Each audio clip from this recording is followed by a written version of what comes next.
မင်္ဂလာပါအခုဗီဒီယိုလေးတွေကစမတ်ကြတော့မဖြစ်ဘူးပေါ့ဗျာတကယ်လှုပ်ထားတယ်ဆိုတော့မတတ်မရပေါ့နော်သူများ TikTok တွေမှာတော့တတ်ရရှိတယ်ဒါပေမဲ့အဲ့ဒါတွေကအကြံဖန်နေတယ်ဗျာနိုင်ငံခြားကလှုပ်ထားတဲ့ဟာကို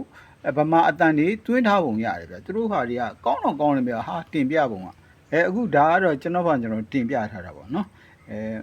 မတတ်မရကလေးတွေတော့တင်းကြီးခံမှာအခုပထမဆုံးပြောချင်တာကဒါအပိုင်းလေးကိုရောက်နေပြီအပိုင်းလေးမှာအခု on off တွေလုပ်မယ်ဗျာခလုတ်လေးခုနဲ့ဟာလားအခုလိုဆင်ထားလိုက်တယ် gate pass တွေကိုဒီမှာတွင်းတယ်ဟာလားဒါပဲ FVD တစ်လုံးကို off လုပ်တာလွယ်လွယ်လေးနော်ဟိုနေ့က FVD tester ဆိုပြီးတင်ထားတယ်ဟာမှာအဲ့လိုပဲ gate ကိုအပေါင်းပေးလိုက်ရင် on တယ်ဒါပဲတိတ်ရှည်ဝေးစဉ်းစားမနေအဲ့မှာအခုဒီနှစ်ခုကိုဇင်ဆက်ပေါ့ဗျာအရင်တစ်ခုကလှုပ်ထားတာလှုပ်ထားတဲ့ခါကျတော့ဒီကောင်းကို on ရင်သူက gate နဲ့ဒီကြားမှာကျွန်တော်တို့ကဟို pass ပေးတာပေါ့ဗျာ12ဖို့ပေါ့ဗျာဟိုက4047နဲ့ပေးလိုက်တယ် okay ဒီကောင်ကလောက်ကဒါပေါ့ဗျာ open ဖြစ်နေလဲ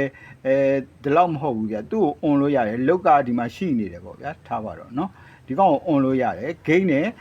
ဆိုဘူအားကို12ဖို့ဖြစ်တစ်ခုပေါ့เนาะပေးလိုက်တာနဲ့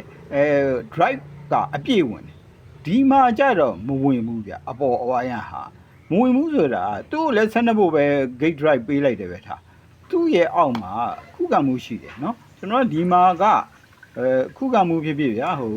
FVD ရှိတယ်เนาะဒီမှာကဘာလဲဆို ground ကနေသူကပေးတာကိုပေးတဲ့ကဒီကောင် off ဖြစ်နေရင်ဒီနဲ့ဒီမှာဘိုးအားမရှိတယ်လို့ဖြစ်เนาะလုံးဝ off ကြည့်ပါလားဒီကောင်မောင်းဖို့ဆိုပေးလေဒီကောင်မရှိတဲ့အတွက်မတော့မရဘူးအဲ့ပြဿနာရှိတယ်အဲ့တော့ hybrid တုန်းကတော့ကျွန်တော်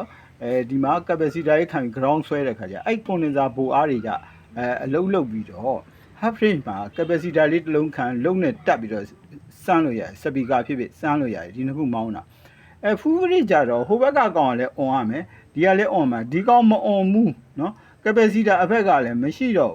မရှိဘူးလုတ်ကို racer နဲ့ချမယ် capacity ထည့်လဲသူကဟိုဒဇ ground set ထားတာမဟုတ်တဲ့အတွက်မရဘူးเนาะအဲ့တော့ဘာဒီလိုလာလဲဆို gate drive ကိုဟို12ဖို့အပြည့်ဝင်လာအောင် boost stress ဆိုတာလိုလား boost stress ဆိုတာဘာရစိမ့်ပေးတာเนาะဒီမှာအဲ့ boost stress ပတ်လန်းအကြောင်းကို